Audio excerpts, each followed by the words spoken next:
الحمد لولیہ والصلاة علی نبیہ اما بعد۔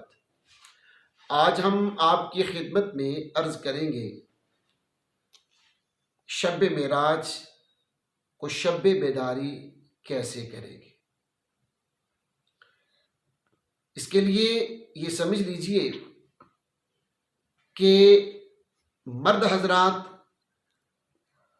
مسجد میں جا کر اجتماعی طور پر اوراد و وظائف اور نوافل کا اہتمام کریں، واعظ و نصیحت سنیں، اور خواتین اپنے گھر میں الگ ہو کر باپردہ ہو کر وہ اس کا اہتمام کر سکتی ہے۔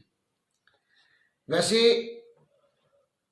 مسلمان ہونے کے ناطے ہمیں ہر رات ہی کچھ لمحہ اللہ کی عبادت کے لیے اٹھنا چاہیے اور اس کی عبادت کرنی چاہیے، کیونکہ رسول اکرم صلی اللہ علیہ وسلم نے ارشاد فرمایا کہ رات کے پچھلے پہر اللہ رب العالمین آسمان دنیا پر اپنی شان کے مطابق نزول فرماتا ہے، اور اللہ رب العالمین فرماتا ہے کہ ہے کوئی سوال کرنے والا میں اسے عطا کر دوں، ہے کوئی بخشش مانگنے والا کہ اس کی میں بخشش فرما دوں، ہے کوئی مصیبتوں سے چھٹکارا پانے والا کہ اسے میں مصیبتوں سے آزاد کر دوں۔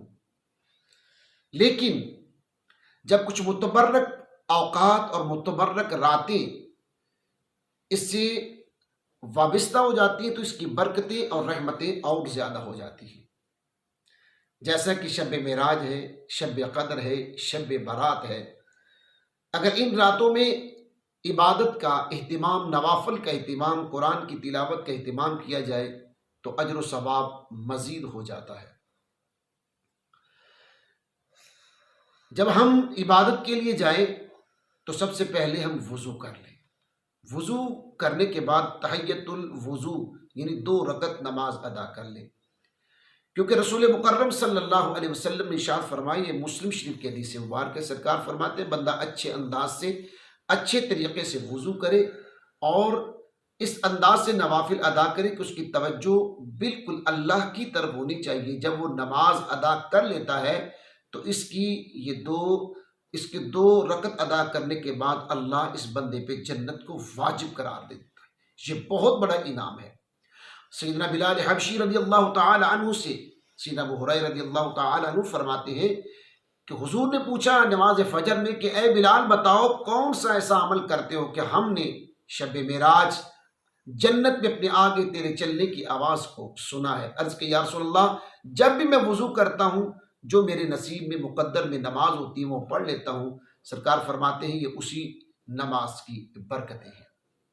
گرامی قدر حضرات، اب ہم جب نماز مغرب ادا کر لیں، نماز مغرب ادا کرنے کے بعد ہم 2 رکعت نماز نفل ادا کریں، لیکن نماز مغرب مکمل کرنے کے بعد کسی سے ہم کلام نہ ہوں، کسی سے گفتگو نہ کریں۔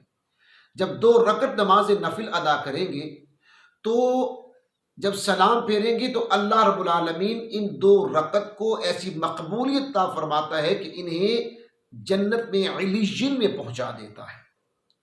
اور اسی طرح جامع ترمذی کی روایت ہے کہ رسالت مآب صلی اللہ علیہ وسلم نے ارشاد فرمایا کہ جو نماز مغرب کے بعد 6 رکعت نماز نفل، اب اس میں بھی کوئی صورتوں کی حد نہیں ہے کہ فلانی صورت پڑھی جائے فلانی صورت پڑھی جائے، 6 رکعت نماز نفل ادا کرے اور اس میں کسی سے محو گفتگو نہ ہو، کسی سے کلام نہ کرے۔ جب بندہ 6 رکعت نماز نفل ادا کر لیتا ہے تو اللہ رب العالمین اسے اس کے 12 سال کے گناہوں کو معاف فرما دیتا ہے۔ یہ بھی بہت بڑا اللہ کا انعام ہے۔ پھر اسی طرح فرمایا کہ جو بندہ 20 رکعت نماز نفل ادا کر لے اللہ تبارک و تعالی جنت میں اس کا محل عطا فرماتا ہے۔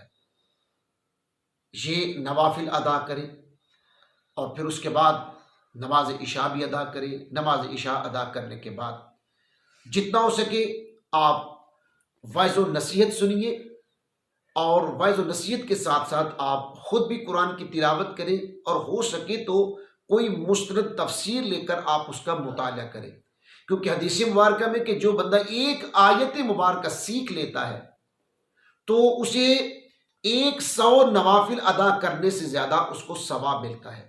یہ ہم آپ کے سامنے شب بیداری کا طریقہ بتا رہے ہیں کہ آپ سٹیپ بائی سٹیپ اپنی عبادت کو جاری رکھیے گا۔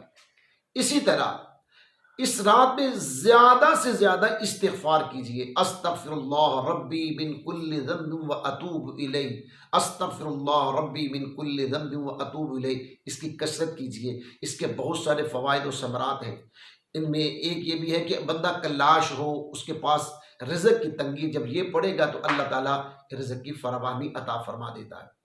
اسی طرح جب اس کو ادا کرتا ہے، استغفار کرتا ہے، تو استغفار کرنے سے اگر بے اولاد ہے تو اللہ رب العالمین اس کا صدقہ اسے اولاد بھی عطا فرما دیتا ہے۔ اسی طرح سید الاستغفار کا زیادہ سے زیادہ ورد کرنا چاہیے۔ وہ میں کلمات آپ کے سامنے عرض کیے دیتا ہوں، آپ اسے یاد کر لیجئے گا یا ہو سکے تو اسے نوٹ فرما لیجئے۔ سید الاستغفار، اس کے بہت سارے فوائد ہیں، اور یہ جو میں دعا پڑھنے لگا ہوں سید الاستغفار، اس کے بارے میں رسول اللہ صلی اللہ علیہ وسلم نے ارشاد فرمایا کہ جو بندہ دن کو یہ پڑھے اور اگر اس دن فوت ہو گیا ہے تو اللہ رب العالمین اسے جنت عطا فرما دے گا۔ اس نے رات کو پڑھا اور رات کو اگر اس کا وصال ہو گیا تو اللہ اسے جنت عطا فرما دیتا ہے۔ کلمات یہ ہے، اللہم انت ربی لا الہ الا انت خلقتنی وانا عبدک وَأَنَا عَلَىٰ عَهْدِكَ وَوَعْدِكَ فَاسْتَطَعْتُ أَعُوذُ بِكَ مِنْ شَرِّ مَا صَنَعْتُ أَبُوءُ لَكَ بِنِعْمَتِكَ عَلَيَّ وَأَبُوءُ لَكَ بِذَنبِي فَاغْفِرْ لِي فَإِنَّهُ لَا يَغْفِرُ الذُّنُوبَ إِلَّا أَنْتَ۔ یہ بخاری شریف اور مسلم شریف کی بھی یہ روایت ہے۔ اسی طرح اس رات میں جتنا ہو سکے اسماء باری تعالیٰ، اسماء الحسنہ کا، هو اللہ الذی لا الہ الا، یہ قرآن مجید کے اندر بھی ہے اور آخر میں بھی، قرآن مجید کے آخر میں بھی ان کا ذکر کیا گیا ہے۔ یعنی جب قرآن کی تلاوت مکمل ہو جاتی ہے تو بعد میں اس کے الگ الگ ان کو ترتیب کے ساتھ لکھا جاتا ہے، تو اس کا بھی ورد کیجیے۔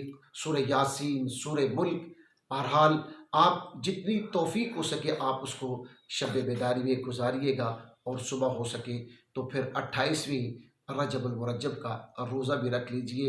اللہ تعالیٰ اس رات کو خرافات سے بچ کر، فضولیات سے بچ کر، لہو و لعب سے بچ کر، اللہ تعالیٰ ہمیں اپنی رضا کی خاطر شب بیداری کی توفیق نصیب فرمائے۔